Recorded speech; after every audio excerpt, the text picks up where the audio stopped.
Okay, good morning, everyone. Thank you for attending the 3-minute thesis presentation coaching sessions. My name is Tasha Glover, and I have been the university organizer of this event for the past 3 years. This is the third year that the event is running here on campus. We have about 130 students registered for the 3MT this year, so we're expecting about 10 students at the final, at the university final. So right now the ratios in your faculty heats are sitting at approximately 1 in 10. So approximately 1 student will move forward out of 10 for your faculty-based heats. The faculty-based heats are all scheduled, and the information about the timing of those heats is on our 3-minute thesis website.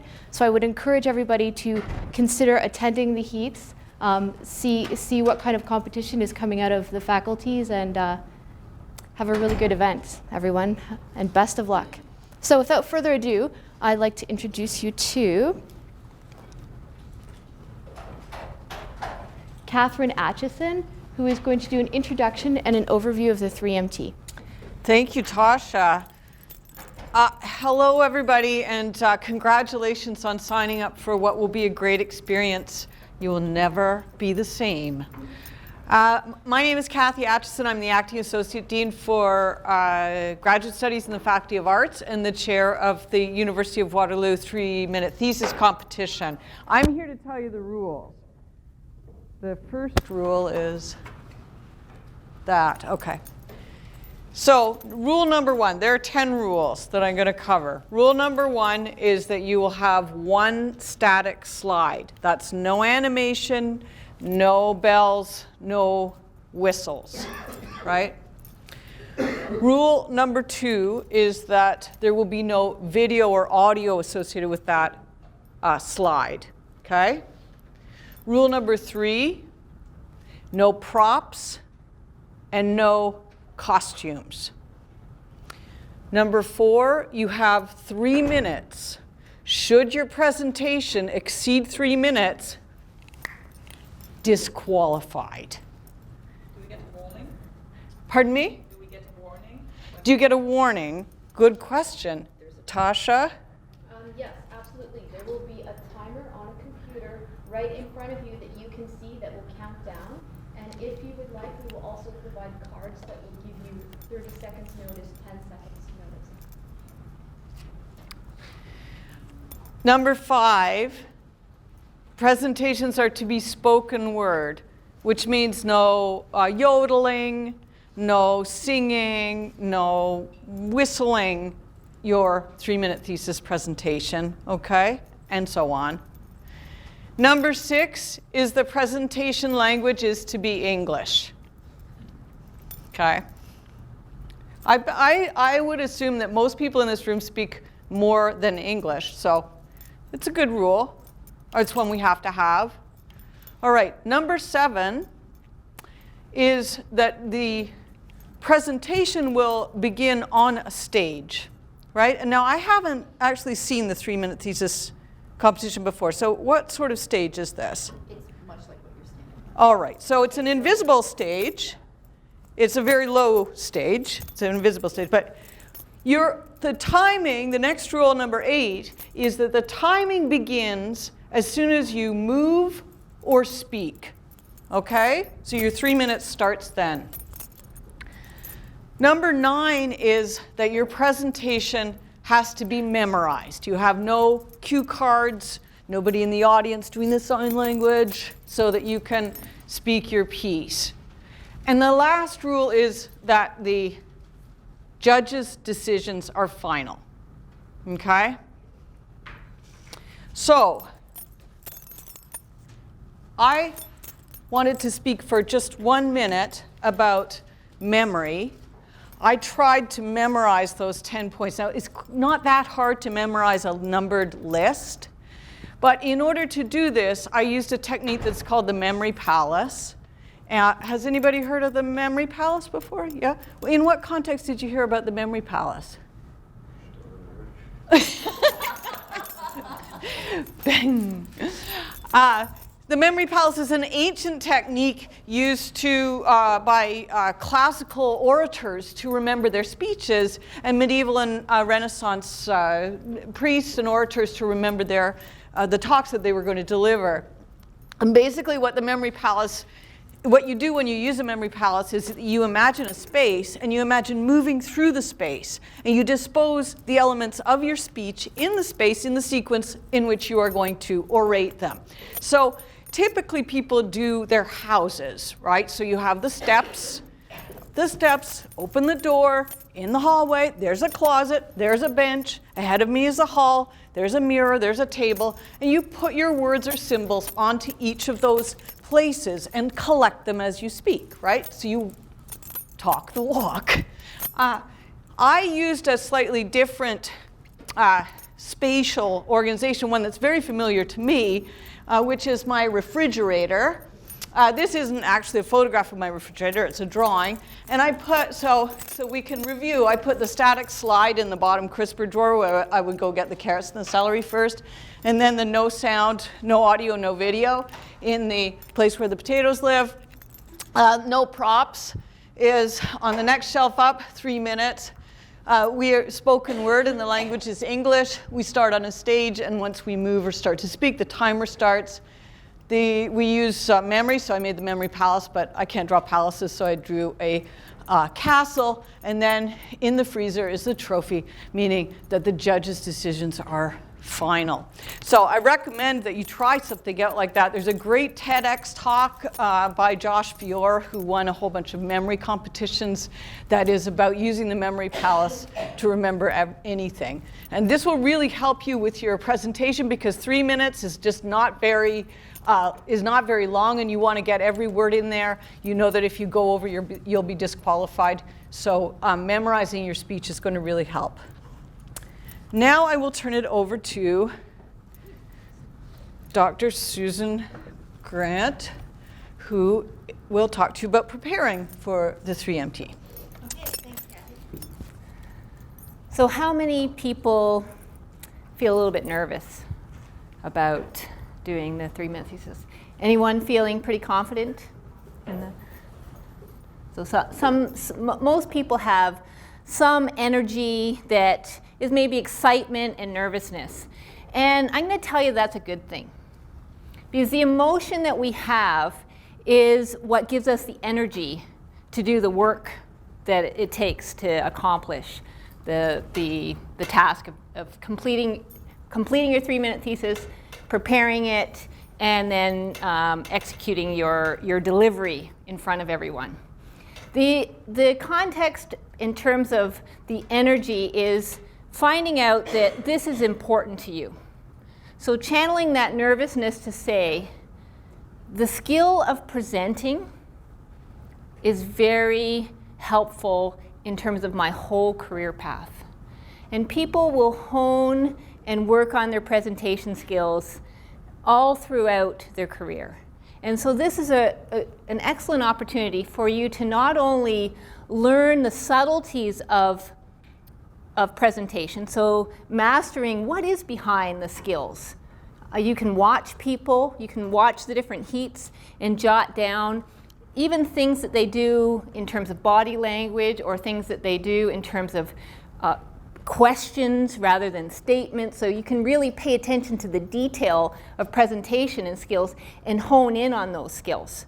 If I was to give you a quiz right now on, what are the effective concepts or the effective skills behind giving a presentation, you'd get high grades.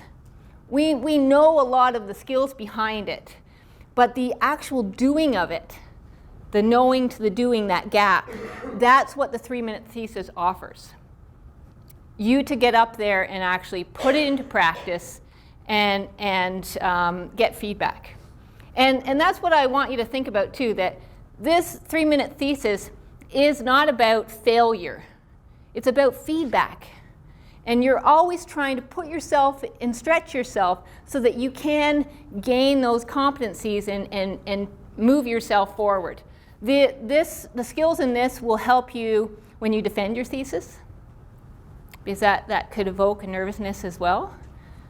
It can help you also in interview, where you're trying to change from complex ideas and translating them to a group. So channeling your energy is maybe that first part, and even that self-awareness that, hey, I am a little bit nervous behind this. So today I structured this 10-minute talk on 3 components to try and make an impact with your 3-minute thesis. And the 3 components are understanding the why behind your research and behind why your research is actually important to you. Preparing for the what. And the last one is practicing and knowing the how. So we'll start with the why question. Why are you doing this research? Why is it important to you? If your research has success, then what? What's the benefits? What's the benefits of the benefits? I'm going to give you 2 minutes. I'm going to get you to pair up in the room and just meet with someone and say, why is your research important to you? And time yourself. Give yourself just 1 minute each. Why is your research important to you? I'll give you 2 minutes. So in your preparation, I would plan several of these types of conversations, even to strangers. You can listen to yourself. And again, you're trying to evoke the passion and the excitement, and that's going to come out in your 3-minute thesis. And like, I hope that you're spending a lot of time with your research. I'm hoping that you're excited. Or if you're frustrated about something that's not working or something that's still really curious to you, bring us into your world. Tell us that. That's what this 3-minute thesis is about. You're the messenger. And the first rule in terms of presenting is this presentation is not about you. It's about the audience.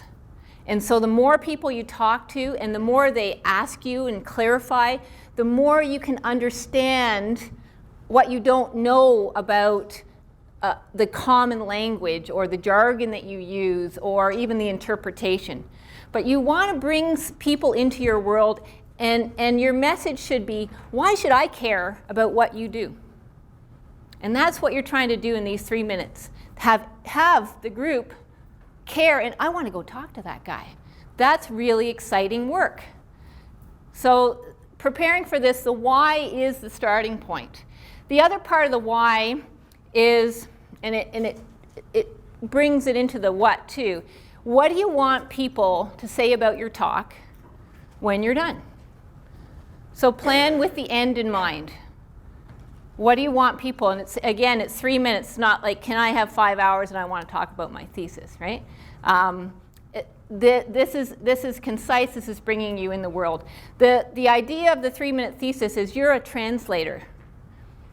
You're trying to bring those complex thoughts and complex ideas into a functional meaning of every day. And the knowledge of the everyday person is high in terms of intellect and capacity for them to understand, but how can we translate those? So that's the why component. The next part is the what. And the what is really about prioritizing. And there is lots of strategies in terms of the what. I would get a single piece of paper and write down everything about your paper, almost like a mind map of what's important, what are some components, and then start collapsing some of those and prioritizing what, again, do you want people to know at the end of this. And curiosity is what you really want. Curiosity comes before the content. I think it was Hemingway that wrote the shortest story, 6 words. And it was, let me get it right now, baby shoes for sale, never worn. So the provocativeness of that story and that message. So it's trying to have an emotional hook or with your what in terms of that caring piece. You want to make connections with what you're saying to what might be known to the everyday person. So, for instance, my daughter plays ringette. How many people know what ringette is? So a couple people know. People that don't know about it, there's lots of people that don't know too. So if I just did my presentation on ringette, some people would just start quickly thinking, what am I going to have for lunch? Like they would tune out because it's hard to relate to what I'm talking about. But if I said, well, ringette is a sport that's played on ice in an arena similar to hockey. And instead of a stick with a blade, it's a straight stick. And instead of a puck, it's a ring. So I'm bringing in a story of what's familiar to many more people into so that you can understand ringette. I could also say that ringette is like basketball and that there's a shot clock. So you have 30 seconds for possession. Like in basketball, you have the 24 seconds. So have some stories or have an analogy of what you're trying to describe to the audience. And that's a component of the what. You want to intrigue them, not inundate them. The last component is the how. And again, I said that the messenger is the message sometimes too.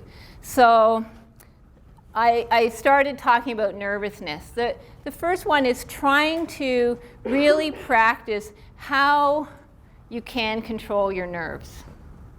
And I got to tell you, doing this for me, I'm nervous. I don't know if many people aren't nervous. I want this to be helpful for you. I want this to be of value, so that you don't want to mess up. I'm getting videotaped, so a lot of things happen. So having distinct strategies to calm yourself or get into that optimal state of arousal, like you want to be on, but you don't want to be over the top that you're so nervous. So the one technique is your body position while you're waiting for your turn. Is there something, flood or something? Your body, you don't want to have a low body position or an unconfident body position while you're waiting. You want to be really pay attention to, having relaxed shoulders, your self-talk, avoiding things like, I hope I don't screw up. Just to say, I want to get feedback on this. I've been practicing. My colleagues are in the room. This is good. I'm happy to be able to practice this. I've worked really hard. So the self-talk that's more move forward than something that will undermine, because you can undermine the whole of the presentation by getting nervous. So watching your muscles, watching your body language. The other thing is your breath. So before or as you're waiting, you want to get your heart rate down. You want to have your blood pressure at a lower level. So just having that deep breath. So it's a deep breath in and then a slow breath out. And doing 2 or 3 of those just helps put you in a place where you're saying, I'm ready for this. I like the analogy of, a duck that's swimming across the water. They look so peaceful. But underneath, their feet are going like crazy. That's like me, right? So outside, I'm the duck. Inside, there might be some things churning, but it's okay. This is something that you're preparing for. So the how is understanding your emotion and nervousness and how you're going to prepare for that. The other is watching people in terms of how they connect with you. What I love about this competition is you can't read it. You have to talk to me. have a conversation. And that's really how you connect with people, to pretend that I'm just talking to you. And I'm making eye contact. My gestures are normal. They're not, something that's outlandish. So when you're practicing this, and I would say practice, practice, practice, practice. Videotape yourself, because you'll probably be more brutally honest about feedback than others. So have your colleagues and friends just videotape you so that you can get a little bit of feedback in terms of just little things like, oh, I fixed my hair like 10 times. You might not notice that. Your friends might not tell you that, but that is a distraction from the professionalism of this sort of talk. So when you practice in a one-on-one, then your memory stays with you in terms of how it feels to have a conversation with someone. And so even though it's going to be a big room, you're trying to make it intimate and make it personal. So the eye contact, the body language that you use, how your voice projects. And that's what you'll notice too, those people that it sounds like the play button was pressed and then they like say everything that comes to their mind, or everything that they've memorized. So when you memorize too, and I love what Kathy said too, it's just those key areas that you memorize in terms of the flow, but then you're allowing it to be authentic and you. It's not word for word. Nobody has your script. They don't know what you're going to say. So keeping with the flow, it's okay to even miss part of it. So just in terms of the categories in this in preparation, do the why. Choose 10 people. Talk to them about why your research is important to you in 1 or 2 minutes, not long. And then ask them, what did you hear me say? Because when you listen to what their reaction to, not what the words exactly that I said, but what did you hear me say in the meaning behind it? That'll, again, allow you to translate. Yeah, okay, that's right, exactly. That's what I mean when this research is so important. This is how it's going to make a difference. Then the what, you can do the same strategy too. You can talk to people about little components of your research and ask them, what do you care about? What would my research make a difference for you? So you're getting to know the audience or the general population. And then the how, practice, practice, practice, and be excited that this is an opportunity to really not only know in knowledge what the skills of presentation are, but to get in there and practice and get feedback. So we all wish you a lot of luck. And I'm going to turn it over now to Amy, who's going to talk about your static slide.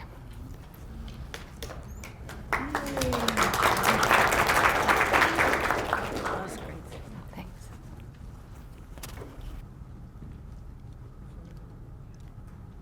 Oh, it's me. Good news. All right. So, hi. How's it going? Is it all right? Good. Nice to see you. So I'm going to start by showing you a really important slide. So it's a slide provided by Edward Tufte in his analysis of the 2003 Challenger space shuttle crash. And it's called PowerPoint Does Rocket Science. That's what he's titled this slide. So while the shuttle was in orbit, engineers on the ground tried to determine what kind of damage it would have suffered when on liftoff a 700-gram chunk of foam hit the wing. So Boeing engineers prepared this slide. Okay, so it is emblematic of terrible slides everywhere. It is jargony. It has false hierarchies with the nested bullets. It has sloppy language use, like you see the word significantly like 1 million times on this slide, and some of them are actually significant and some of them are insignificant. There's an arbitrary length to the slide as well. So the shuttle ultimately burned up on re-entry and everybody died. Your slide is probably not going to kill anybody. That's the good news, right? And your slide is not doing rocket science, unless that's actually your field, in which case your slide is doing rocket science. But your slide is significant nevertheless, and that's why I'm here. I teach new media design, and I'm going to have you consider the slide as a rhetorical graphical object. So it is persuasive, and it is made of pictures. So your goal is to be persuasive with pictures. So let's think about how best to use the picture space. So these are the things that graphics do. This is from the Web Style Guide online. It can provide an illustration. So like the 3-minute thesis template, down here at the bottom, an illustration is something nice to look at, or it can provide visual identity, or it can set a mood. It is often decorative or pictorial. So a slide using this strategy for someone working on urban transportation issues might have a picture of a bicycle, okay? A diagram. A diagram explains concepts visually. It lays out a series of steps to get from condition A to condition B. So a sociology dissertation might diagram out the process of supporting a senior citizen through smoking cessation. When you write your speech, try not to have 7 S words all in a row like that, because people will start to wonder. Okay, quantitative data. So you can use your slide to graphically present results, right? So tables or bar graphs or pie charts. So perhaps a computer science dissertation has shaved some tiny fraction of time off a processing routine. So a table might represent the benchmarking tests that are the results of that dissertation. You can use graphics to perform analysis and demonstrate causality. So putting component parts into a relationship and describing them. That's actually a really hard trick to do in a slide. You'd want to leave that to somebody like Kathy, who has some background in graphic design and can do memory fridges. That's pretty sneaky. So you could do analysis and causality also textually, which is what that Boeing slide did, but like, right, don't do that. And a slide can, a graphic can be used to integrate, right? Which is tie things together that are normally distinct. So adjacency implies relationship or causality even. So these are the main things that graphics can do for you. You are speaking the text, right? And you have behind you this graphic. So the slide then is to your presentation as a tennis racket is to Eugénie Bouchard, right? Like you can play tennis without a racket, but we call that handball, and you're not gonna win any big purse Grand Slam tournaments if you don't use a tennis racket, right? And you're putting yourself at a significant disadvantage if you use one of those 70s tennis rackets that might be in the basement of your parental home, you know, where like the stick on it is this long and like the head of it is this big and you're like, right? You're not gonna win, right? So just like an athlete gets the best equipment possible to support herself in the sport of her choice, the slide is actually a significant component of your 3-minute thesis project. So rise to the rhetorical occasion of the 3-minute thesis. The exigence is to convince a room full of strangers that your thesis is really very interesting and that they understand what it's about and that you are very clever and important. Okay, those are your goals. You manage that? So I know you probably have 2 main problems right now. So your first problem is probably that you don't think your project is clever or important. Is anybody having that problem? It's like, yes, it's all true. I don't even know why. Your second problem might be that there's no way you can make it fit on one slide and talk about it in 3 minutes. Well, you're wrong on both counts. So you are very important, so shut up about that. And also, you can do it in 3 minutes. So, have you heard of the Tumblr lol my thesis? Anybody? Can I get a what for a lol my thesis, right? So doctoral candidates, if you don't know it, write 1-sentence informal and vernacular summaries of their thesis projects. They are hilarious and impressive. So I'm going to use this because everybody needs a good laugh and also because they're important. So I have 3 of them for you, 1 from information science, 1 from zoology, and 1 from classics. People get lost and then not. Thanks, Google Maps. Right? So that's somebody's whole thesis project, right, in something that's smaller than a tweet. So the actual dissertation there is from information science. And the title of the dissertation is Informational Practices in Urban Spaces, Portraits of Transnational Newcomers. Less lol, right? But probably satisfactory to a dissertation committee. So here's another one. Infanticide sometimes happens in Greek tragedy because Athenian men were afraid of ladies in Smurf hats. Tell me more, classic student, right? Well, I like this. This has an Anchorman reference in it too, right? Well, that escalated quickly. Infanticide and duality in Euripides' Medea as an expression of Athenian anxieties in 431 BC. Okay, I think that title escalated quickly right there. Okay. We probably ate most of the mammoths. Right. So that's obviously in zoology. But look at the length of this one, right? Climate or colonization, a quantitative global analysis of humans and climate and explaining late quaternary megafaunal extinctions. What the hell is a megafaunal quaternary? I don't even know, but we ate the mammoths. That's my takeaway, right? Work on your takeaway. So like really note the difference between the thesis title and the summary, okay? So the kind of language and framing you use to make your dissertation acceptable to a dissertation committee is different than what you're doing here. A little more lol my thesis and a little less late quaternary megafaunal extinction, okay? So here's my thesis. I'm not gonna put that on a slide because it's boring. Even though it gets to the point in a pretty economical way, it still reads like a dissertation title, which is not the genre we're working in. So, my thesis is about popular rather than expert understandings of computers, so maybe I'll use a picture instead, right? No, clip art is never appropriate. Say it with me. Clip art is never appropriate. No, especially when you mix clip art from 2 different clip art sets. Don't, okay? Just I can't even with that right now. So how about something historical? I start my thesis by talking about the first post-war computers. Well, I'm not going to do that either because the main point is about what happens in the 80s. So none of these are working for me right now. So what am I actually going to say? So I can't really figure out what to put on my slide until I can distill the essence of what my dissertation is actually arguing, right? And for what it's worth, it's actually really hard to write a good dissertation if you can't describe it in 3 minutes and say something sensible. That's one of the great things about this contest is it forces you to construct some version of what otherwise we might call the elevator pitch or the brief summary, right? If you can't actually tell me what your thesis is about in 3 minutes, I'll tell you right now, you're never gonna finish it. Like you won't, because you can't, it's impossible. You don't know what it's about, right? So, to win, you have to move beyond sensible. So you have to say something sensible. You have to go through engaging and come out all the way into fascinating, right? Without losing the information quality. Whew.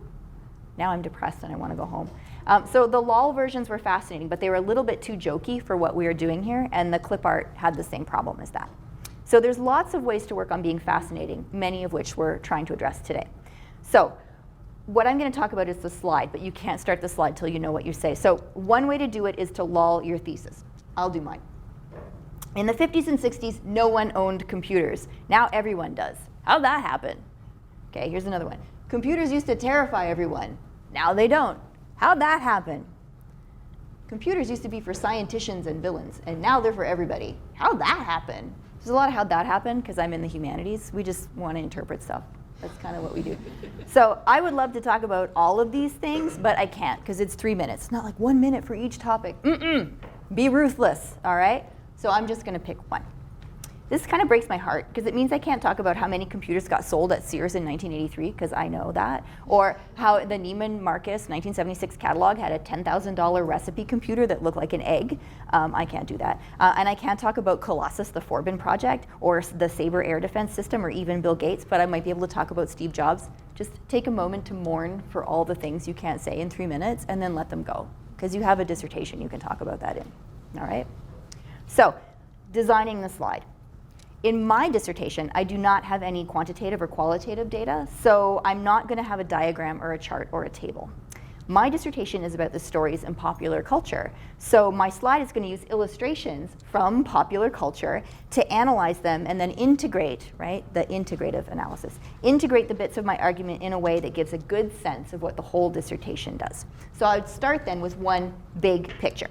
So the question in this ad, what kind of man, sick, owns his own personal computer, is actually a central question in my own dissertation. So my main question is reiterated in the visual that I'm using. I want to know how everyone who is not a scientician or a nerd answered that question. So this picture, which is an advertisement, shows that my question was actually a real question in my time period. Okay, so my thesis argues that people answered that question 3 different ways. So I'll have 3 more pictures, and I'll subordinate them, right? I'll have one big picture, that's my main question, and 3 little pictures that are the answer to that question. So first, we started to see computers as like, your kids had to have computers if they were going to succeed in the world. Have your parents ever told you need to know more about computers because they don't want to support you when you're 45? You ever heard that? Go into computers, not English. Is that just me? This is my parents said that. Okay. I went into English and studied computers. Good for me, right? So I show how advertisements put computers in domestic settings and surrounded them with children, which was really a break from like the starburst Star Wars aesthetic of early computer advertising.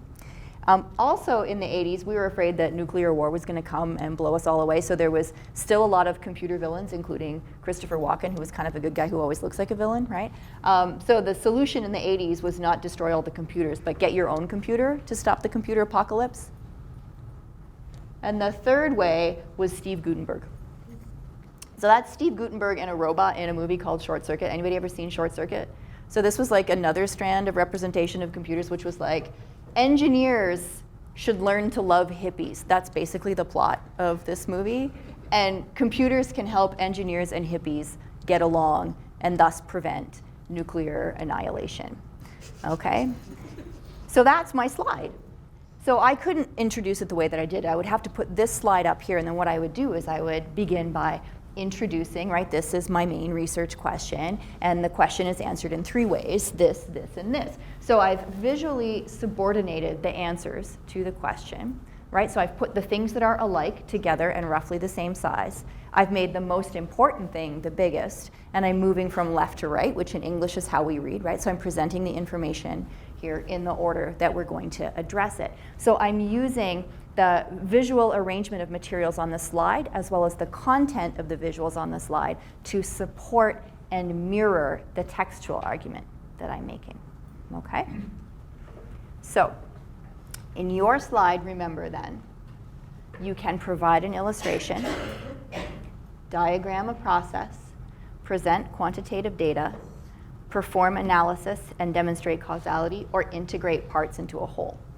So I did the last one. Your slide may do something different, but be aware that your slide can't do everything all at the same time, and that the essence of a good slide is making choices and being selective and making it match what you're actually trying to say.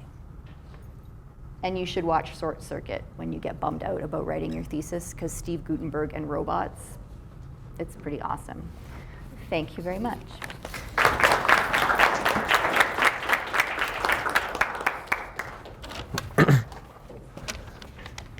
All right. So that was very useful across the board. So I'm kind of straying a little bit away from that now. I'm kind of talking about like what I gained from doing the experience. So hopefully, I'm just going to try and give some ideas of how I went along and how it didn't work out. But initially, I'm going to start off with why I participated. So everyone has different reasons why I participate. I'm just going to talk about like a little bit why me. Again, I know you're all registered already, so hopefully it's kind of promote you not to back out if you guys are having second thoughts. Okay. So first off, I wanted to really get my idea out there. So I don't care who you are. Everyone's always like, oh, I don't want to get attention. I don't want people to focus on me. Everyone wants their idea to be known. Okay. Like that's the person who had this idea. They studied this. This is what they found. Everyone wants that. So this is kind of the easiest way for me to get my presentation out and me talking for 3 minutes and people understand what I'm doing now. Okay, it's much easier than me having to wait to, to publish a paper, for me to write out my thesis, and then, play the waiting game. And it's also a little bit more, more efficient than posting on Facebook and having people trying to like it and trying to see it spread that way. It helped me really gain insight into my research. So when I presented in front of people asked me questions. I got their thoughts, I got their insight. I realized what I should change. What can I say to make it easier to understand? Is this really that important? Maybe I should alter it a little bit. So I got different thoughts, took everyone's different ideas and made it better that way. It also helped me prepare for my proposal. So when I first did this, I haven't even proposed my thesis yet. It was just like my thought. It was at the very beginning stage. Now I've proposed, and I say that doing the 3MT really helped me to, essentially help me to perfect my proposal. And now knowing that, I will, ultimately do my defense a little bit better. And also, it's kind of expected, but I wanted to gain public speaking experience. So whether I'm doing it right now, I'm assuming that 3MT definitely helped me do this. Whether it be for TAing or performing interviews, like being able to speak and enunciate and have people understand what I'm trying to say when I'm in front of people, benefits. Okay, these are all 3 major reasons why I participate, and hopefully you guys will be along the same side. So what value did I gain? First off, self-assurance. At the end of it, I finished it. It doesn't matter if I won, especially when I first did my heat. I was proud of myself that I did it. I did it. I went up there. I spoke for 3 minutes. I sat down, and I was like, cool, I'm done. I did it. I took the initiative to sign up, to write it, make my slide, listen to these lovely ladies and what they had to say, and I presented it. Cool. That's all you need. That's all. At the end of the day, if you don't win the money, it's not a big deal. I was proud that I did it. I took the initiative. I went out there. I put myself out on a limb, and I presented it. How many people did you know that they thought about it? They saw the posters. Everyone saw the posters. We all know it. But they chose not to do it. Oh, it's too much work. Oh, I don't want to do it. Good for you. Good for you for being here. So that was the first reason that I really gained. It promoted and advertised my research. So I'm a little different. I'm using human participants. Some people may not, but I actually gained so many more people wanting to help me with my study just through this. People are like, oh, I saw your thing on YouTube. I want to help. I want to be a participant. So I've gained so many participants just from this, which I wouldn't have had before. Before I'd be posting up posters and trying to come on, please, I'll offer you money. These are just things that this did alone. And then lastly, networking. You always hear this term, everyone always talks about it, but it's huge. Once you're done your master's or your PhD, what are you going to do? People don't know. You need relationships. Whether you want a job, whether you want to do this, you need to create relationships. I create relationships with fellow competitors, other people that I present in front of, and then supervisors and other people in faculties and the dean's associate offices. Across the board, networking is key. You never know when you might need someone, or they may be, willing to outstretch to you and help you out that way. When I actually did present my thesis, and when I was practicing for it, some things that didn't work well, and some things that I witnessed didn't work well, was memorizing word for word. I know Susan already said it already, but I can't really stress it enough. Nothing is more excruciating than standing up here, saying everything word for word. I cannot say the next word until I say this word first. And then when you blank, and you stand there looking at people, and there's awkward silence, it's the worst. You're freaking out, the audience is freaking out, and they're looking down, and you're like, this is the worst thing ever. Ugh. You're panicking. So when I say this, when you're practicing, drop words. Think about using different words. The idea is to get from one piece to the other. Memorize your idea, memorize your outline. Sure, memorize words and certain phrases, but have a set setup. You don't have to do this, obviously, but I wrote it down where it's I'm going to go from my intro into my background. From my background, I'm going to go to my main idea. From my main idea, how am I going to do it? And then I'm going to sum it up. Doesn't matter how I get there, as long as my points get across. They don't know what my script is. Think about dropping words and being able to play off those words and getting the same ideas all the way through. Next point didn't work well is standing stationary.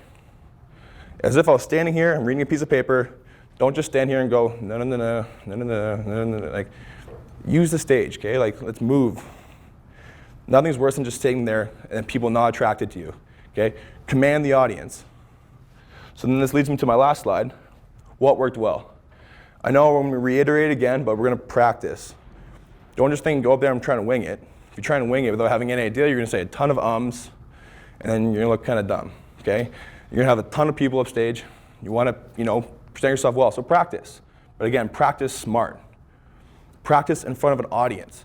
There's one thing to sit in an office or sit in your own room and say it out loud to yourself, but it's a whole different story when just one person's looking at you. Just one person. It's you kind of panic. They're looking at you, and all they can see is you. Practice in front of an audience, regardless. Anyone who's willing to listen. It takes 3 minutes. How long could that take, right? Better get 2 people. So get one person here, one person here. Because I'm not going to stare at one person the whole time talking at them, right? I want to use the stage. I'm going to talk over here. I'm going to come over here. I'm going to talk this way. Utilize your space. You have this much room. You have this whole stage to work with, right? So again, practice in front of a person, practice dropping words, and, and try to utilize what you have. So again, I have at the bottom there, utilize the stage. Utilize everything I have. Don't just stand here. Work with what I got. And the middle two are kind of coincided. Okay? They kind of work together. You come up here and you're panicking and you're stressed out, like kind of like the too much arousal that we talked about earlier. Like, I know it's hard, but try and like leave it behind. You can be freaking out on the inside, but then just show it off. So when I combine the two, I kind of, I'm going to use the term swagger. Okay, I don't know if many people can relate to that, but like come up here, like boom, confidence. I'm running the stage.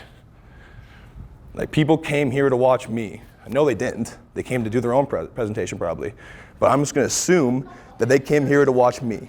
Okay, they want to know what I'm going to talk about, and I know that my research is what's up. It's going to turn heads, and they want to know what I'm talking about.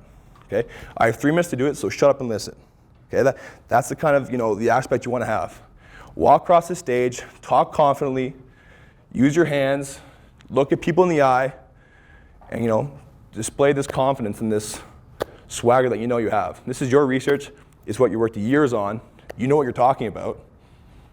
Just say it. Cool?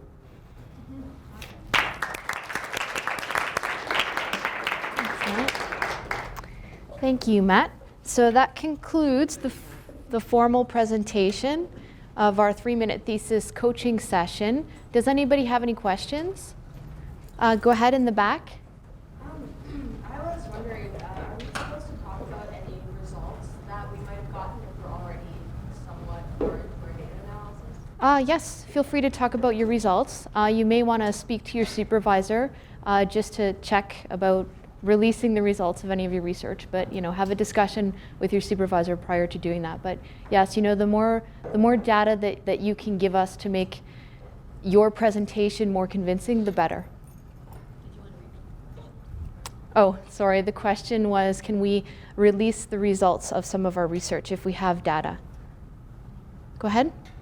Matt, I was wondering, from watching ones from last year, I noticed that you were the only person I'd seen who didn't have some sort of annoying hand gesture or stumble. How important do you think that was to you winning? Matt, can you repeat the question? Okay, so the question was. Okay, so the question was how important I felt how important it was for me not to stumble or to have annoying hand gestures throughout my presentation. Ultimately, I think it's super important, but it comes with practice. Obviously, when people practice and they have this set design down, they're like, I'm going to use this flagrant hand motion when I say this, and they do this. So it looks really practiced and like annoying, like you said, annoying. Try and just be natural with it. I know it's obviously hard for to say, but go up there and just like whatever hand gestures come, that come. Not to stumble. I think it's just thinking about slowing everything down. So I know like you have 3 minutes and you're trying to panic, but you're actually talking much quicker than you think you are. So think in your head, slowing it down. Because if you think you're talking slow, slow it again, kind of thing. Obviously, and you have the time, they're there, you can see it. And obviously when you write it, you plan for that 3-minute portion. So just, again, it kind of comes back to what I said with relaxing. If you speed up and try, then you'll stumble over things. You have time to get every word out, and you can enunciate it clearly. Hope that helps a little bit.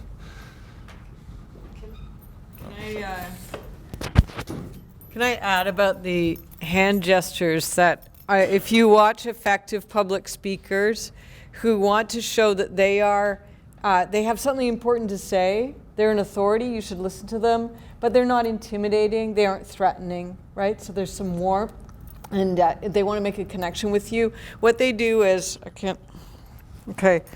they do this thing about the ball. So you have a small ball, you have a medium-sized ball, and you have a big ball.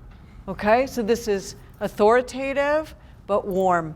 And for 3 minutes, you have enough ball sizes to keep the audience entranced. So go for that if you're not comfortable with your other, what you normally do, or if you want a trick. The other thing is that people normally, they touch their faces and their hair and so on, as Susan mentioned, in just regular interaction and conversation.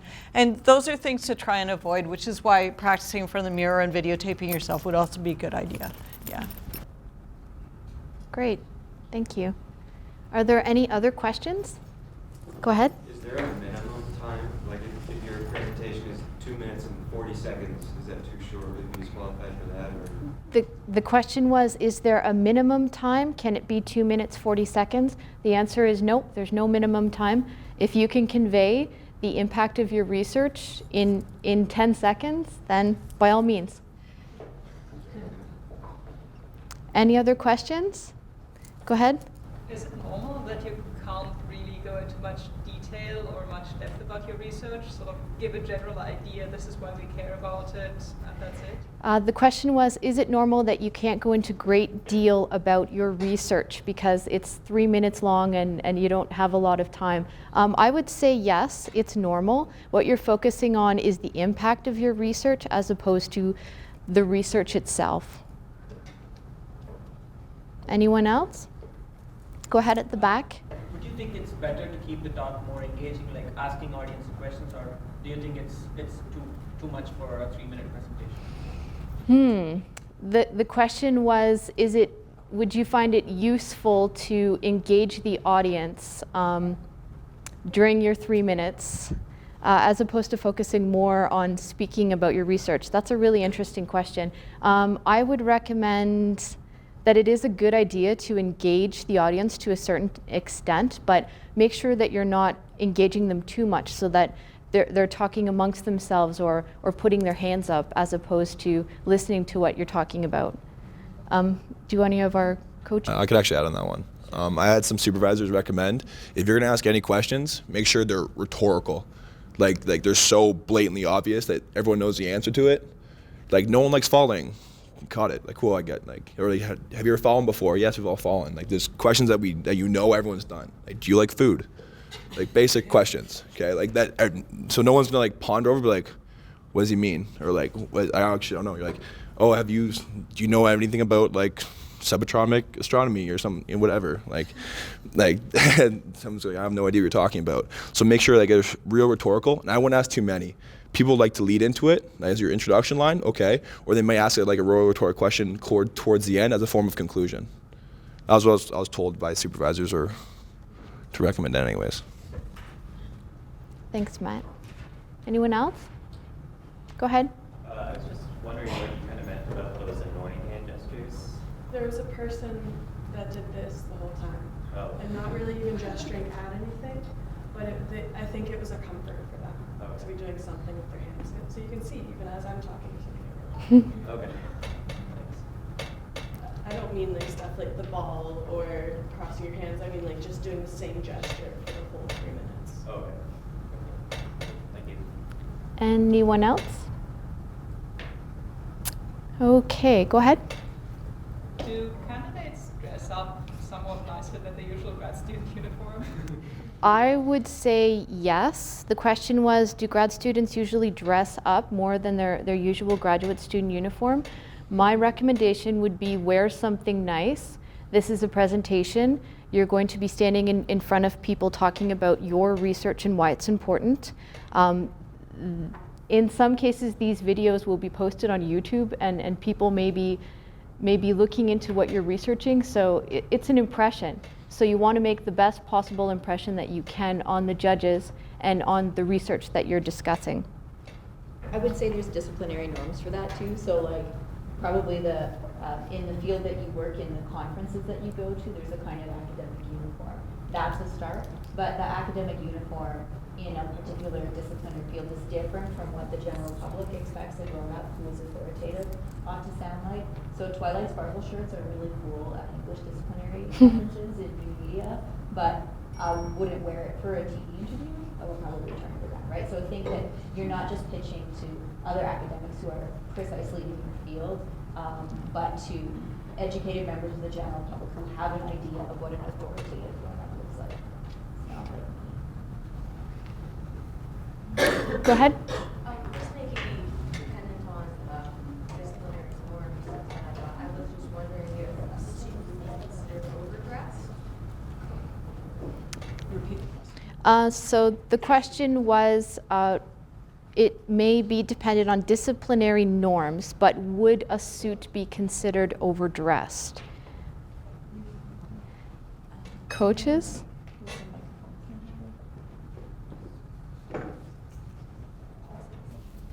I actually teach people what to wear for these things, but you want to match the level of your outfit to the tone that you're taking in your presentation. My presentations tend to be silly and informal about popular culture, so I wouldn't wear a big suit because that would distinguish me from the work that I'm doing. If you're doing something that has corporate application, then you want to dress corporate, right? If you're doing like really lab bench work, you probably don't want to wear like your safety goggles, but you want to look like what a scientist looks like when they give media interviews, right? So it's pitched a little bit to your field. So sometimes a suit is appropriate. It depends on what you're talking about and what field you're in. You can look at the videos of what people wear and what disciplines they're in and think about, does their self-presentation clothing-wise match what their slide is doing and match what their talk is doing and who they're pitching at, if that helps. It's a rhetorical element. So I would encourage everyone to go to YouTube and search University of Waterloo 3MT. You will find videos for all of our finalists, our university level finalists, on YouTube. It's really helpful to see, the level of presentation that made it to the final competition, and it'll give you an idea as to what you should aim to have your presentation look like. So. Your faculty heat coordinator should be in touch with you in regard to your slide submission deadline. Generally, it's 24 to 48 hours prior to your faculty-based heat. We'll ask you to submit your slide online. If you go to our website, you'll find information about the requirements of the slide and citing and whatnot, because if you're using images that belong to other people, you do need to cite them on your slides. Our final competition is scheduled for April 2nd in Humanities Theater starting at 2:30. So please mark your calendars, even if you don't happen to make it to the finals. Invite your friends, invite your families, support your fellow graduate students. This is a very important competition. This really shines a light on graduate research for our university, and it's not just for us and graduate students, but it's for the community as a whole. It really it gives us the opportunity to stand up and say, this is what we're doing here as grad students at Waterloo, and this is really important. So I'd just like to take a minute and say thank you to our coaches, and thank you, all of you, for coming today, and thanks for deciding to compete. This is a great competition, it's very exciting, and I can't wait to see what comes out of the faculty-based heats. Good luck.